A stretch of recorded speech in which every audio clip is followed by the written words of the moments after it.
Hey friend, Brandon here. I've been using the Samsung Galaxy S22 Ultra for over a month now, and there are some outstanding things about it and some things that aren't my favorite or even not so great. While I can say that this phone overall is a fantastic phone, no phone is perfect. So here are my top 22 plus best and worst things about the Samsung Galaxy S22 Ultra. By the way, this video is sponsored in part by Epson and their super small but powerful Epson Epic Vision Mini EF12 smart streaming laser projector. It's also powered by Android TV. We'll talk about more later on in the video, but you can find out more about it right now by clicking the link in the description. It's a bit of a cliche by now, but every year Samsung puts their latest and greatest displays into their smartphones, and the Samsung Galaxy S22 Ultra is no exception. It has vibrant and exciting colors with the option to have a more natural look if you don't like the oversaturated look. The contrast levels are fantastic, and HDR content looks phenomenal on it. One thing that is pretty crazy is how stinking bright it gets. It has a peak brightness of 1750 nits compared to the Apple iPhone 13 Pro Max that has a peak brightness of 1200 nits. But keep in mind, you might not see the peak brightness unless you're watching HDR content or you're looking at the screen outside.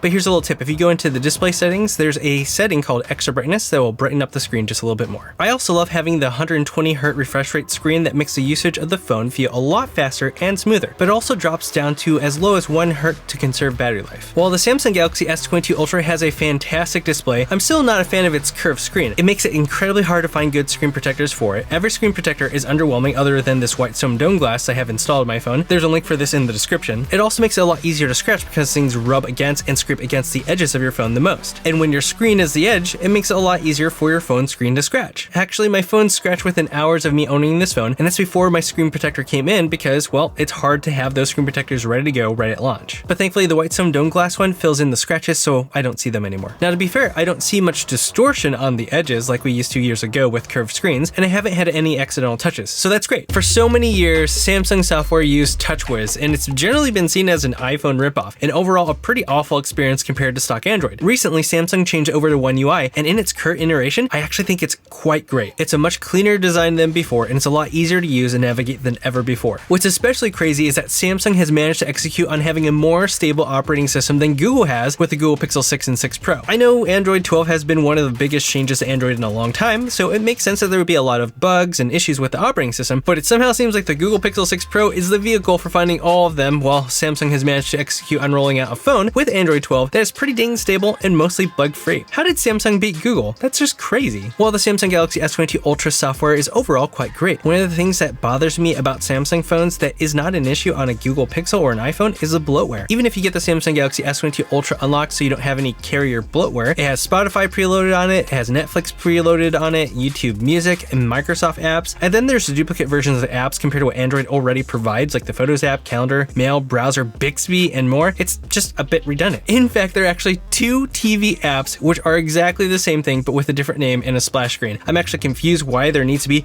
2 of these Samsung TV apps. Thankfully, most things you can uninstall, and if you can't, you can at least hide the apps that you don't want to see anymore, and to be fair, there isn't as much bloatware as in the past. With the Samsung Galaxy phones in One UI, you can do a ton of different things with all the various features and customization options. Some of my favorites are the extra dim or extra dark options, the protect battery feature that limits your charge to 85% so your overall battery lifespan is protected, the ability to keep the apps open so they don't automatically close when the system tries to free up RAM, the RAM Plus option where you can use your storage space for more RAM, and a whole bunch more. Honestly, it's crazy how much you can do with this phone, and I have a whole entire 36-minute long video going over 58 tips and tricks for the Samsung Galaxy S22 lineup, which also works for most Android devices. I guarantee that you'll find at least one thing there that you didn't know about or forgot about. You can check it out by clicking the card up here. The truth is, this is definitely the phone to get if you want to tinker with your phone. So the Samsung Galaxy S22 Ultra says that it can accept fast charging up to 45 watts, which can sound pretty significant. But one of the weird things about it is that I've never been able to hit charging speeds that high. You see, I have this fancy charging cable that has this little screen on it that tells me how fast my phone is charging. Even with my 100 watt charger and the official 45 watt Samsung charger, I cannot seem to reach charging speeds close to 45 watts. By the way, if you want to find out more about this neat charging cable and many other accessories for the Samsung Galaxy S22 lineup and many other Android phones, you can check out the card up here. One thing that is hard to deny is that the Samsung Galaxy S22 Ultra flies. It's super smooth, launches apps quickly, and scrolls around really well in most cases. This is likely because of the software optimization as well as the latest Qualcomm Snapdragon 8 Gen 1 processor. But the reality is that processors have been more than enough for a number of years already. But it is also true that having the latest processor is obviously great for future-proofing, especially if you have your phone for more than 3 or 4 years. But the amount of headroom you have to really push it just keeps going higher and higher when the usage of that power struggles to keep up. And you know what? That's pretty fantastic. It's great that we have so much room to grow on our phones. An unfortunate thing that has been discovered recently is that Samsung has been throttling apps or limiting the performance of some apps, and not just a few apps, but like a lot of apps. There's at least 10,000. This is something affecting many popular apps like Instagram, TikTok, Netflix, Microsoft, and Google apps, and even Samsung's own apps. But the area that hurts the most is gaming. Games are being throttled, which is a shame when you have a powerful chip like the Snapdragon 8 Gen 1 in it. And ironically, Samsung isn't throttling benchmarking apps, which is a bit cruddy to do because you could think that you're getting all the performance you're paying for when you run these apps, but Samsung is choosing for you when you get to use that performance. But being the kind of person I am, I have to ask, why would Samsung do this? I imagine they do it to save battery life as well as balance CPU and GPU performance so that your phone doesn't overheat. So instead of having proper cooling to prevent overheating or a processor that was designed to be more power efficient and capable of running without generating as much heat, Samsung is just throttling things instead. So that's a bummer. One of the best things about the Samsung Galaxy S22 Ultra is upgrades for years. One thing that makes the iPhone great is that Apple provides software updates for some of their oldest phones. Their average is about 6 to 7 years of software support, which is incredible. On Android, the story hasn't been so great, with updates typically lasting for maybe 1 or 2 years, even on the Google Pixel 6 Pro. But Samsung is actually an outlier in the Android community. Not only have they managed to move to Android 12 without all the stability and bug issues that the Google Pixel 6 has had, but they're going to provide 4 years of software updates for their phones. That's super uncommon in the Android sphere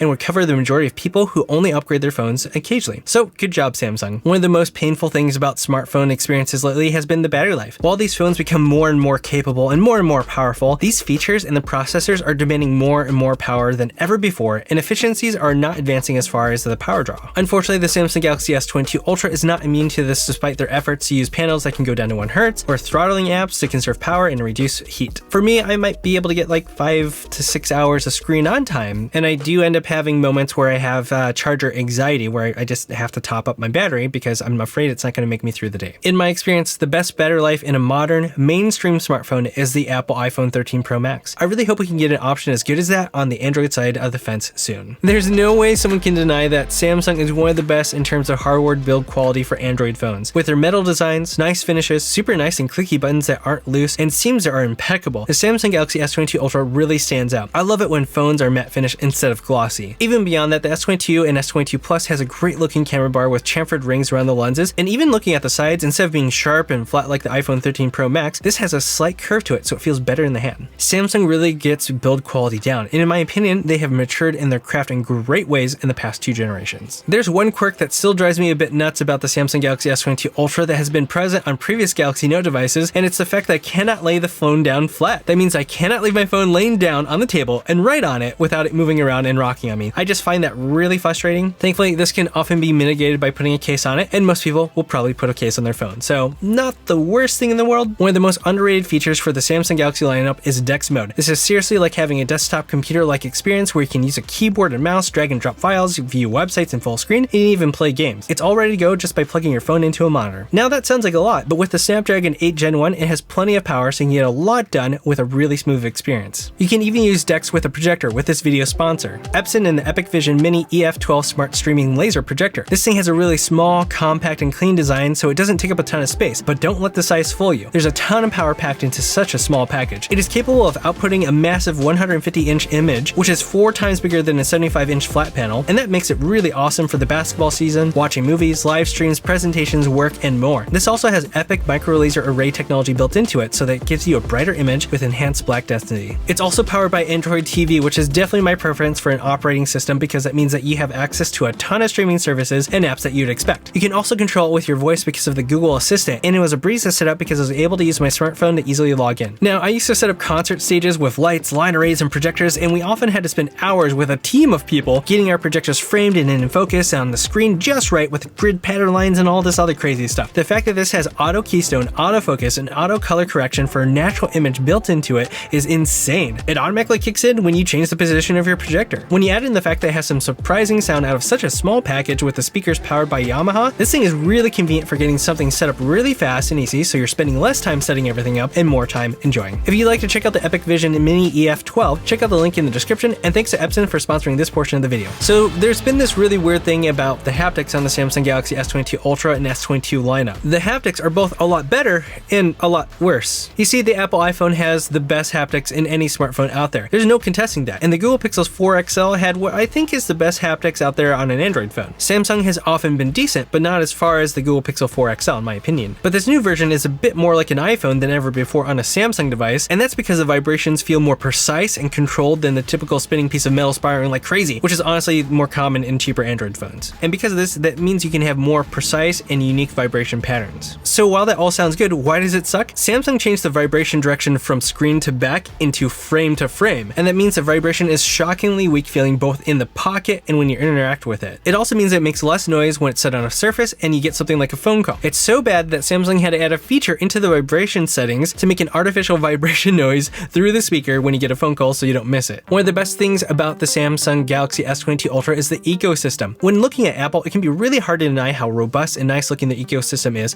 with everything working together. But what if you don't want to be in the Apple walled garden? That's one of the areas that Samsung has been working on for a long time, and they actually do have a fairly robust ecosystem of their own. They have trackers like the SmartTag Plus that uses ultra wideband, which allows you to find items with a great level of precision and even gives you an augmented reality view of your surroundings and where the tracker is. Then you have earbuds like the Galaxy Buds Pro that have additional features that can only be used on a Samsung phone, like low latency gaming mode. There's a Galaxy Watch 4, which is a great smartwatch that integrates really well with a bunch of Samsung apps and features, with added benefits like sleep tracking, ECG, body composition, and blood oxygen levels that only work if you pair it with a Samsung phone. And then you add in their laptops and tablets that you can text and receive calls from. They just have a lot going on that you can't even find on Google's own products. With the rising cost of everything due to supply chain and inflation, it's really easy to become price sensitive to things, and the Samsung Galaxy S22 Ultra is no exception. It was hard enough when phones reached $1,000, but the Galaxy S22 Ultra launched at an insane price of $1,200 or more for the base model that only has 8GB of RAM, which is less than last year's model, and 128GB of storage. If you want 256GB of storage, you have to pay an additional $100. Thankfully, if you're patient, you can often wait a couple months for sales to start, and that will bring down the price more, and Samsung's trade-in program is honestly the most generous out there, so that can also knock off a ton of money off the sticker price. If you do plan on purchasing a Galaxy S22 Ultra or any other Samsung product, check out the link in the description, as it often has a special deal associated with it, and it also helps support the channel. The Samsung Galaxy S22 Ultra is definitely a phone filled with options, and one of the areas for that is the camera. There's not one, there's not two, there's not even 3 cameras, there's 4 cameras on the back. You get the main wide sensor, the ultra wide, a telephoto camera, and an internal periscope telephoto camera that has a 10x optical zoom. That's a lot of options, and each focal length has its own characteristics that can be used both for convenience and for artistic purposes, and that's just really neat to have on one phone. Given how expensive the Samsung Galaxy S22 Ultra is, it's a bit disappointing that there are ads on the phone. Yes, there are some awful ads that you can get in a notification that you can opt out of if you pay attention when you set up your device, but honestly, most people miss that, and it's not always the easiest way to find how to opt out of that later on after the fact. The fact that you can get a notification to buy the phone that you're holding in your hand is just kind of wild. Also, the autocorrect keyboard is powered by Grammarly, which is clearly a brand partnership. It just kind of stinks knowing that this is all on your phone that you paid $1,200 for. One thing that I wish was more common on more Android phones, especially on the Google Pixel 6 Pro, is an option for Pro Mode. The Samsung Galaxy S22 Ultra allows you to manually control a lot of settings that you have on a full DSLR or mirrorless camera, like ISO, shutter speed, aperture, exposure, and more. This is just so cool when you want to control what your camera is doing and know what everything does instead of having the camera decide everything for you. This makes more artistic shots a lot more interesting, fun, and possible. Also, you can choose from multiple different frame rates, which is something that Google has still stubbornly refused to give to us. Google, come on. While the Samsung Galaxy S22 Ultra has an incredible amount of capabilities for the camera, I do have to admit that the look of the image and the processing isn't exactly my preference. It's not bad, but I can find that the sharpening is a bit much, and it can sometimes make things look a little bit crunchy in comparison to something like the Google Pixel 6 Pro, which is a bit softer and natural looking, which I personally prefer. And that's the important point. This is a preference. You may like the more sharpened look, and if you do, that's great. The Samsung Galaxy S22 Ultra is a good fit for you, and I'm always happy to help people find the best fit for them rather than force my preferences on others. One of the best strengths for the Samsung Galaxy S22 Ultra is its video quality. While the Google Pixel 6 Pro exists, it still hasn't had the dramatic leap forward in terms of video. All the other options haven't really blown me away and really haven't given the iPhone a run for its money. The Samsung Galaxy S22 Ultra is the only phone that I think provides a competition to the iPhone for the camera and video. Stabilization is really great. You have tons of focal ranges, frame rate options, and the colors, exposure, and clarity are actually pretty dang good for a smartphone. But a little disclaimer, it's not always consistent, and sometimes it just doesn't look very good. Other times I'm just blown away. You also have an 8K mode, which is insane and allows you to get tons of detail if you need to zoom in. It does crop a bit, which is a bummer, but if you're trying to get closer anyways, this is a neat little hack to get closer while having a higher resolution. Also, the Galaxy S22 Ultra's front-facing camera has a natural depth of field or bokeh on it that looks really great, that I really love the look of. Now, I know this may be controversial, and to be clear, this is all subjective in an opinion, but I find the design of the Galaxy S22 Ultra to be a bit outdated, which is made more obvious when you look at the Galaxy S22 Plus. When you look at the transition from the Note 20 Ultra to the S22 Ultra, it seems like a natural progression. When you look at the S21 Ultra and the S22 Plus, it seems like a natural progression. In this context, specs, the S22 Ultra looks like a holdover design of what Samsung was planning to release, but that didn't actually come out. Instead, they took a year off and merged the Galaxy Note and Galaxy S lines, and it seems like they just used what they already worked on and called it a S22 Ultra rather than updating the design to match what we're seeing on the S22 Plus. It honestly looks out of place, and I hope they have a more unified design across the lineup next year. One of the best things about the Samsung Galaxy S22 Ultra is the S Pen and all the abilities that comes with it. It allows you to easily annotate documents and screenshots, take notes, draw, and my personal favorite, easily make animated GIFs on whatever is on your screen